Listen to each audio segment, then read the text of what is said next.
Hi, I'm Diane Brady with Forbes. We're here today with Gil Mandelzis, who is the founder and CEO of Capitolis. I believe that cheer was for you, Gil. How are you doing? So. If not, it should have been.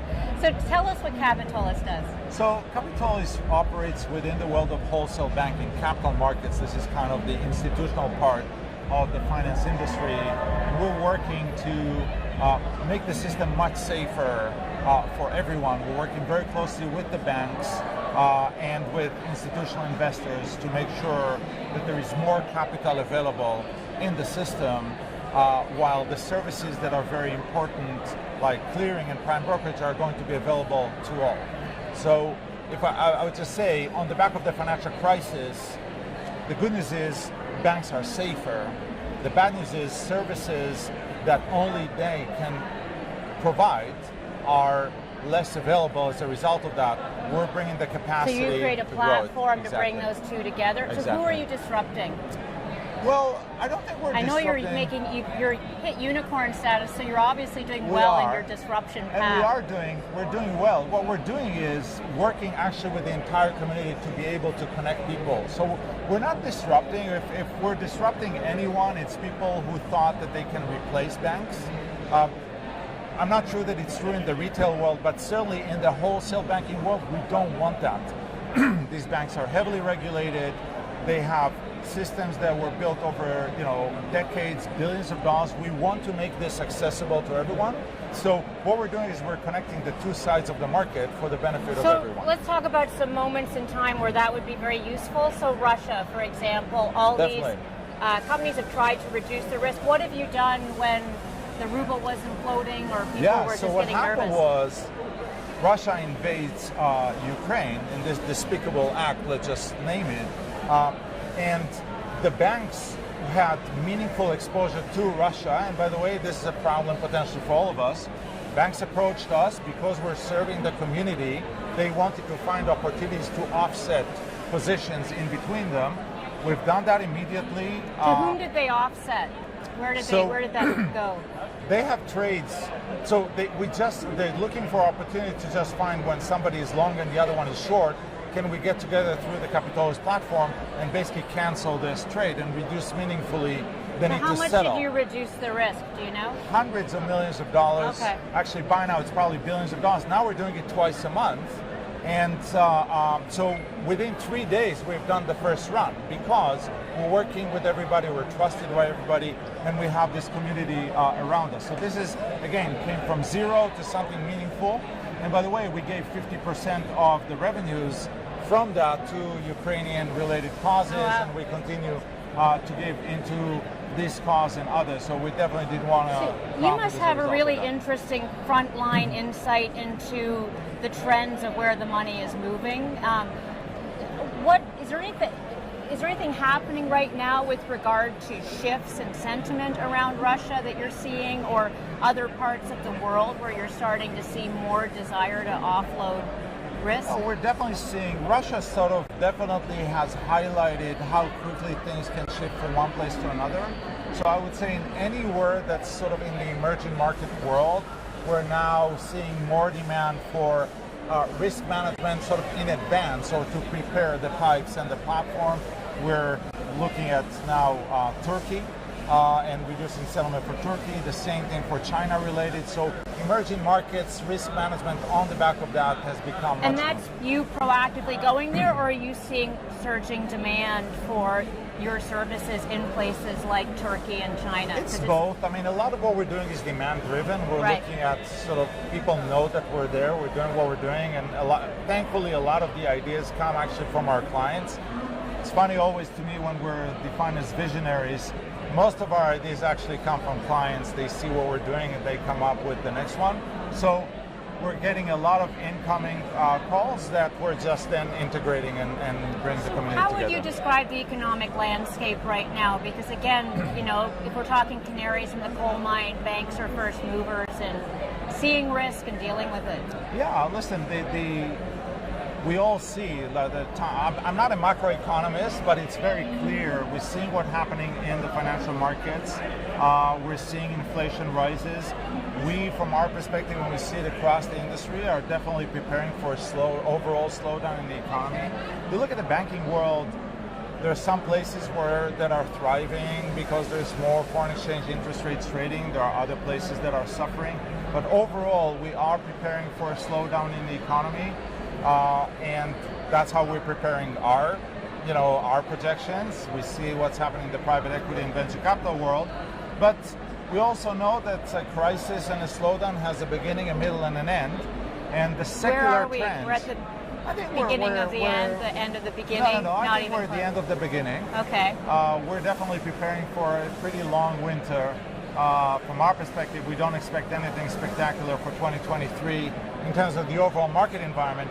We will continue growing throughout this time because does the secular a long winter mean fewer deals, or what does it look like from your perspective? From our perspective, no, I think that some transactions can get delayed. They're not going to not happen, but they can get delayed. It's possible that people are going to be more economic in terms of their the economic pressure is going to be higher, etc. So for us, it's going to mean slower, albeit very fast growth. Throughout this, we're very well funded. As you mentioned, we just closed our Series D. And a lot of it was done in learning from the past. My first startup, I went into crisis not always super well funded. So we feel very good about the secular trend. We feel good about where the company is. And in the end, we're going to come out stronger.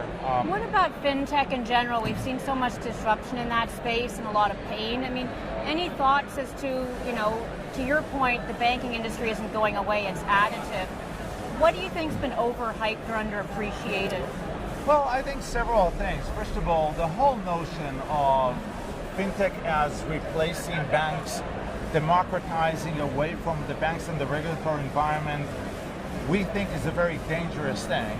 And by the way, we're seeing some of the catastrophes that are happening. Is it even possible, I guess, with the level of regulation? I hope not. I hope that, we know regulators are moving slowly because they have to be very thoughtful and responsible, but they're doing that, and we're looking into things.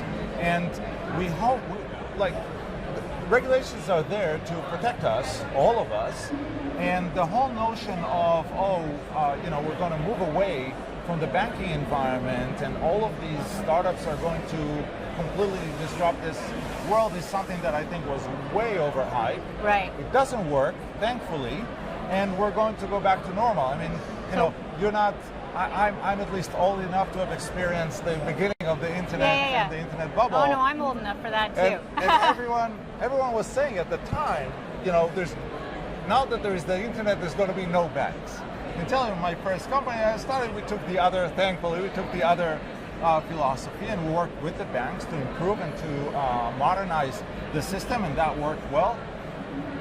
Banks have a huge role to play, will continue to have a role to play. Regulation and regulators have a huge role to play. Integrating those is going to be very important.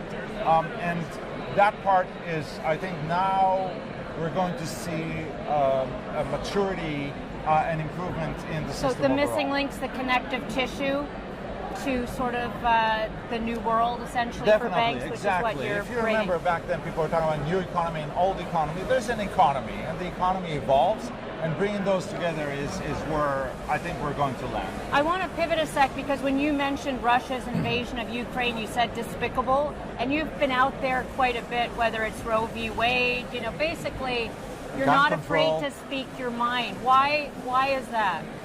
What counsel, other than your own, did you take for that approach? We're not maybe we should let people know what your stances are. So Roe v. Wade. We're appalled by the country potentially taking a step back and taking away women's right to choose. And what about gun control? Guns, it's like, I come from Israel. I went to the military service. For the life of me, I don't understand why anybody would need military-grade What guns. other controversial stances have you taken? Well, I don't know if it's controversial, but we've been very outspoken around Ramadan and us recognizing and dealing with Islamophobia. This is 25% of the population in the world.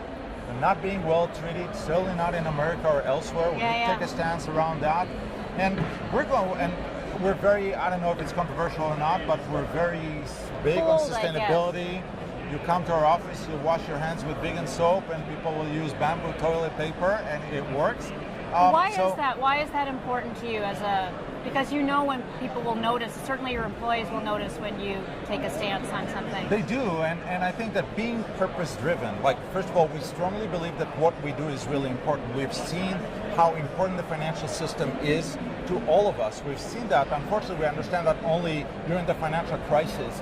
But this is about basically allowing economies to work, but also we have a huge platform. We live in a funny and a little screwy world where people like me are listened to more than philosophers or poets or teachers or doctors. But in this world, we have, I think, and both an opportunity but also an obligation to take a stand and to lead. And I think that politics is way too important to be left to politicians. Definitely the systems don't work anywhere. We have to take a stance. Have you lost business over that? I don't know. But honestly, if somebody doesn't want to work for us because they think that they don't agree with those stances or they don't want us to be active, that is perfectly fine. If we're going to lose business as a result of that, that is perfectly fine as well. By the way, we are inspired. You look at JP Morgan, you look at Citi, they've taken very strong stances around Roe v. Wade, which was fantastic. I think the world is changing. And I would tell you conversely, we're gaining our employees. If you look at our values that are out there, this is not a job for us. If somebody wants a job, they should never join us. We have 150 employees all over the world. We have great investors. We have partners. They love it. June is our Capitolis Connects month, so we take 10% of our transactional revenues, we give it away to charities. We're celebrating it with our clients. 10% of your transactional revenues. It's a lot. For the month. It is a lot, and certainly a lot for us. But we're trying to inspire our employees, our clients, and the world. And I would tell you, we've had like hundreds of thousands of when I share those thoughts, we share those thoughts online, we're getting much better interest and reposting than like our Series D investment. That's the way it should be. Because there is a real thirst. People know the truth. People want to hear the truth.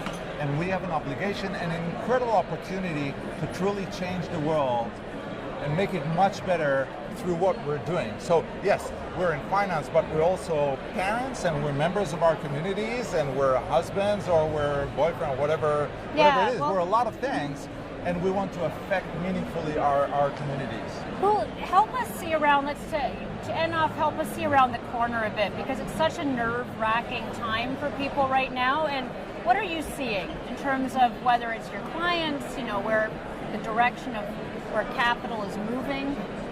Look, we've seen this before, right? So, I've been doing this now for going on 25 years and being in the technology and do you see it as industry. A replay of yes, post.com? Yes, to me it really reminds me of the post.com bubble. Get the pets.com out of the way and go back absolutely, to innovating. A lot of them and it was back to just let's just all come down. We go back to fundamental business that needs to be robust and needs to be built in a scalable way. The good news is there is much more capital. Companies are better financed, so there's going to be less companies, good companies that were caught completely flat-footed, which happened back then. But I think it's back to basics. Is there still a role for digital currencies? Digital currencies and digital assets, for sure, 100% is going to happen. That has not started yet. You're talking about we're not at the beginning of the beginning yet for the world to transform to digital assets. Gil, thank you very much. Thank you. It's great to talk to you. And to be continued. Absolutely. Thank you. Great.